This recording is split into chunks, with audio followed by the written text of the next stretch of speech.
Hey guys, it's Andy. Welcome back to Andy's Dive Bar. Today we're going to talk about one of my favorite all-time spirits, rum. And when we think of rum, we think about pirates.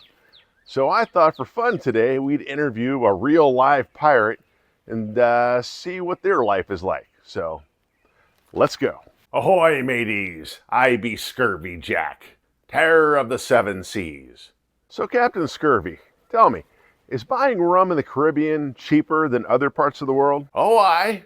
We get a big discount on our rum in the Caribbean. You might even say we get cutthroat pricing. We spoke on the phone. You said you had a parrot. Where is your parrot? Aye, I had a parrot, but he's since flown to the great beyond. Oh, I'm so sorry to hear of his passing. I used to call him Tom, but now I call him Extra Crispy. Arr! Wow. Okay. So, how many crew members do you have? Well, currently I just have one crew member, Peg Leg Lisa, small boat and all that. I used to have her sister, One-Eyed Mel, until she mutinied and forced me to sail over to Las Vegas. Do you know how hard it is to sail a ship in the middle of a desert in Las Vegas, Nevada? You have to be pretty creative, I must say. I should have keeled hauled her, but she had one knife to my throat and her other hand on my wallet. Ah, she was a saucy wench. Now see here, Dive Bar Andy. You can't be going around calling girl pirates wenches. It's derogatory, and I find it very offensive. I'm sorry. You're right. Please, go on. So with a knife to me throat, we pull up to one of them drive-through chapels. You know, the ones where the impersonators marry you. You went to an Elvis drive-through chapel. I can see it now. Do you, pretty lady, take this hunk of burning love to be your man? Aye, that's the one. And I almost had to go through with it, too. Lucky for me, Uma Thurman swooped in, fought One-Eyed Lisa, and whisked me away to safety. Now, wait a second here, Ahab. I'm not buying this whole, she's got a knife to my throat and her other hand's on me wallet. I'm not buying it at all because I'm looking at your picture. You're grinning like an idiot. So is she. And I'm not seeing the conflict here. What happened? She say you had to sell your boat or something? Now, Dive Bar Andy, let's not be jumping to conclusions, shall we? Come on, out with it. Yes, she wanted me to sell the boat. And then she wanted me to move to Ohio. And then she wanted to get a bakery, just like they do at the end of those Lifetime movies. And then we can live happily ever after. Woo-hoo! So, not only did she want you to sell your boat, she wants you to move to Ohio, open a bakery in an already saturated market. I'm like, wow. That's just a special kind of hell right there. By the way, I meant to ask you, what should we call female pirates? No, the correct term you want to go with is sea hag. Oh snap! Somebody call the po-po. This pirate's going overboard. Abandon ship! Ah, those crazy pirates. What are you gonna do, right? All right, welcome back to the original Dive Bar. As you can see, we have a number of rums here that we have, and we're gonna talk about 4 of them today. So if you don't know, rum was originally invented by slaves on a plantation out in the Caribbean. And they basically figured out that they could take molasses and ferment it and turn it into rum. Which is funny because I remember being a kid and having my grandma make me molasses cookies, and they were one of the nastiest things I think I've ever had in a cookie in my entire life. But here we are. Gladly, I'm proven wrong. So, we're going to go ahead and talk about 4 categories. We're going to talk about light rum, dark rum, golden rum, and spiced rum. So, sit back in your seats. Hopefully this is fun and informative, and let's do it. Okay, so for our first category, we're going to talk about white rum. Typically, this is what you would see in a rum and coke. Bacardi's probably the best example that I can think of that most people would put in a cocktail. Some are less expensive, like this Cruzan. But again, kind of like tequila, sometimes manufacturers make rums for mixing only. I tried this one alone, not good. White rum will typically have, if you can get past the kind of alcohol-y flavor sometimes, it'll have like a light, kind of a fruity taste to it, some vanilla, definitely more flavor than a vodka, let's put it that way. And the interesting thing is they don't just make rum in the Caribbean. My brother got this for me and my wife. It's called Canal Boat Rum. Motherwell is the distillery, and this is made in Logan, Ohio. So it's it's a spirit you can get anywhere. The other nice thing about rum is it's kind of like, the person in high school, the one person that could go between the different cliques and fit right in because you can mix it with anything. Colas, fruit juice, any kind of soda you can think of, lemonade, it goes with everything. So it's one of the main reasons why I like rum so much. But there's a little bit more to that, and I'll get to that in a minute. But again, white rum, typically you don't sip it unless you're a pirate, but it's a good mixer, and it's relatively cheap. So on to the next one. All right, next on our list is dark rum. Just for reference, I'm going to go ahead and, as I name these off, I'm going to put them in front just so you can kind of get a color comparison as to what the rums might look like. So I went ahead and poured a white rum, and now we'll get back to dark rums. Now, dark rums aren't like beer. So when you think of like a dark beer, like a Guinness, or something that's like a stout, you think kind of bitter and, just not very flavorful, and, it's not the best thing in the world. Well, rum is the complete opposite. So when we look at a dark rum, basically you're taking a white rum, charring the inside of the barrel, an oak barrel, leaving it aged there for however long they decide to do it, because they do vary. And you end up with this wonderful, flavorful mixture here. This is an Appleton Estate rum, and it's a very tasty like cocktail that you can drink, after dinner, or if you want to, mix it in a cocktail. It's excellent there. It has flavors of like molasses and almost like a brown sugar sometimes. Much more flavorful than a white rum.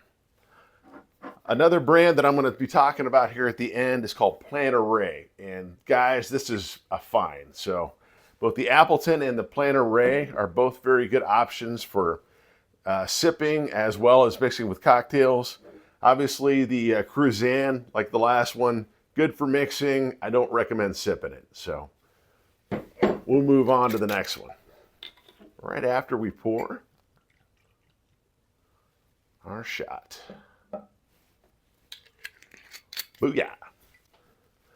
All right, our next rum is called a spiced rum.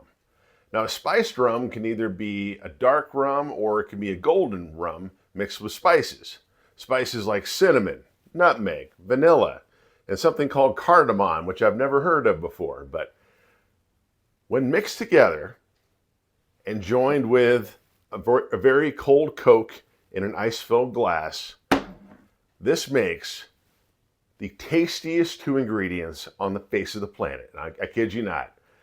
A spiced rum and Coke is one of the most wonderful drinks that you can make. So, without further ado, I'm going to take the Captain, open him up there. We're going to pour a shot. Dump it in there. Going to add a Coke to it.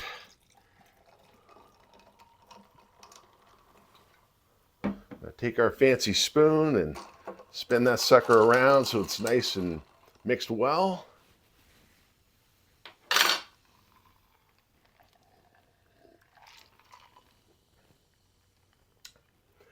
You can't make this stuff up. It is the perfect matching of any alcohol and soda ever made.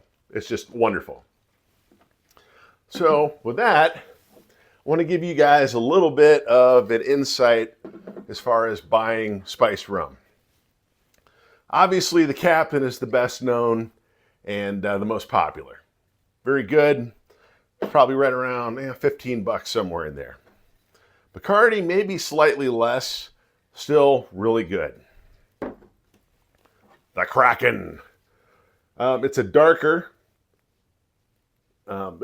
spice, but still really good.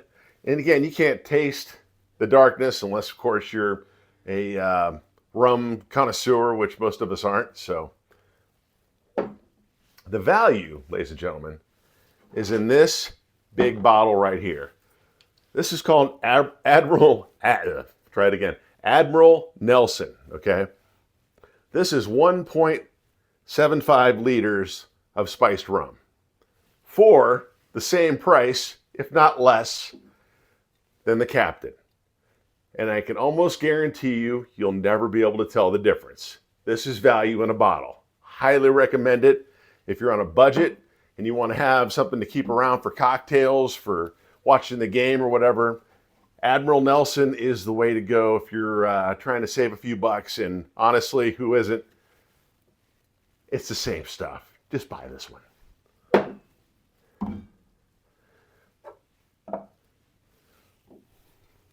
And just because it's easier to get to, I'm going to go ahead and pour Captain Morgan.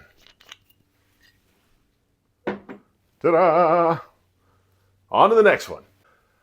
All right, guys, the next rums we're going to talk about isn't so much a specific kind of rum, but a general category.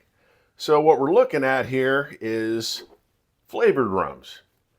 Obviously, we've got the Captain Morgan here. They flavor this one, they say, by taking pineapple juice and basically infusing it in with their white rum there, and it's tasty. It is really good.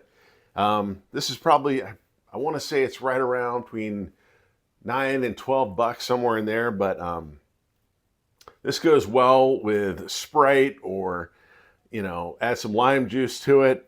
Any kind of rum cocktail you can think of, pina colada, this would really go well. Again, it's very clear. It's got a nice sweet taste to it. Highly recommend, and it's cheap, so can't go wrong with that. If you know Kenny Chesney, he makes a coconut rum, which is also very popular. Obviously, Captain Morgan makes one of those too.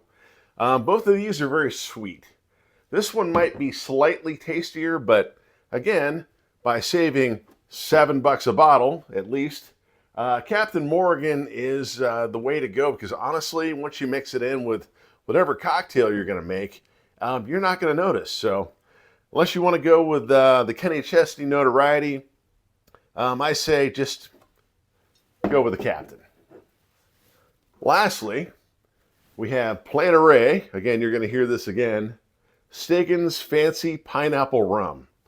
Now, this was taken from a number of different recipes, but mostly from an 1844 Journal of Agricultural Society recipe, where they basically took dark rum, mixed it together with a pineapple mash, put it in a barrel, let it sit for months on end, and then I don't remember exactly the end of the process, but they add some more like pineapple bark and infuse that as well. What I'm trying to tell you is, if you want something that isn't just like a cocktail maker and isn't super sweet, but you want something with some body to it, with some character to it, Plantaray rums are really, really good because they've got soul to them. So again, we'll come back to this one. We're going to go ahead and pour a shot of that as well. It's got a nice, again, all these start to look the same. It's got a nice amber color to it, but definitely tell there's some dark rum in that. Really good stuff. On to the next one. All right, guys, the next rum we're going to talk about, I don't actually have a bottle of, but we're going to talk about it anyway because it's one of the more well-known rums. It's called a gold rum. And gold rum basically is white rum put into a barrel, but the inside of the barrel isn't charred like a dark rum is. So it starts to take on those barrel characteristics. Have like a caramel kind of a taste and coloring, kind of like this dark rum here. You'll get vanilla. You'll get some of the oak from the barrel. It's a popular rum, but again, it's not as popular as the ones we've shown. That's why I don't have a sample of it. So on to the next one. All right, guys, as promised, we're going to talk about the Plantaray label, formerly known as Plantation Rum. They decided that that kind of came across as racist, and it didn't bode very well nowadays, even though that's not what they tried to go out for. Obviously, rum was invented in a plantation, so it's now called Plantaray, but this is an older bottle, so I want to introduce this to you because this is one of my favorite rums. It goes for about 20 bucks. It's called 3-Star Rum. Now, the 3 stars doesn't actually count as a rating. It's not. The 3 stars means it comes from 3 different, basically, well, islands and makers, okay? So Barbados sends a rum over, Jamaica sends a rum over, and Trinidad. And what they do is they blend those 3 together. Now, obviously, you know, when you think of Jamaican rum, it has what's called the funk. Now, what is the funk? The funk is basically the solids and the liquids that are left over from the previous batch of making rum. So if I made a batch, I'd have some solids left and I'd have some liquid. And I would throw that into the next batch, which gives it a character. It adds a little more zest to it. It gives it more of a distinct flavor. And it's really good, especially for sipping. So if you're curious, the liquid is called dunder. That's the leftover. And the muck are the semi-squished pieces that get thrown in. And then, of course, add to the flavoring of the rum. But honestly, this is just a wonderful mixture. And when you drink this, it doesn't taste like just plain alcohol, like a white rum. No, no, no, no, no. This is nice and sweet. You can sip it. It goes well in a cocktail. This is a 1 liter, and it's just, oh man, I cannot recommend this enough. It's really, really good. Next, we have the dark rum. For Plantaray. Again, really good flavors on this. Different from anything that we've shown earlier. Just really good for sipping, great for cocktails. It's again, this is probably a little more expensive than your typical Bacardi or Captain, but again, give this a shot, guys, really. Lastly, we have the Plantaray, and this is just one of their expressions. It's from Barbados. It's aged 5 years in a barrel, and it is wonderful. Again, this is, you want a nice sipper, this is the way to go. It has, gosh, I can't describe it other than like a kind of almost like a cinnamon kind of a taste to it, along with the rum, and it's just really good as a sipper. So if you have your buddies over, or, you know, again, after having a nice meal, if you're into cigars, you know, it would go well with that. But just all around wonderful. So that's pretty much the end of our rum cycle here, guys. Wait, what's that? Arr, I'm back, and I'll be taking over your show, Dive Bar Andy. Prepare for boarders. Arr.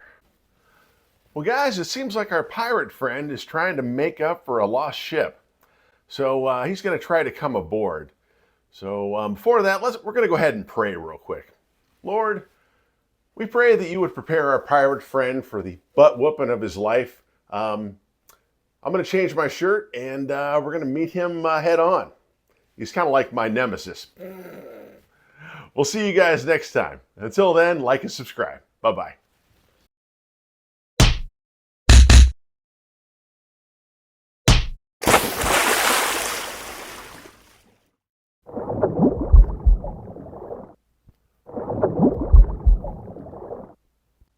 Well, That was a really bad idea.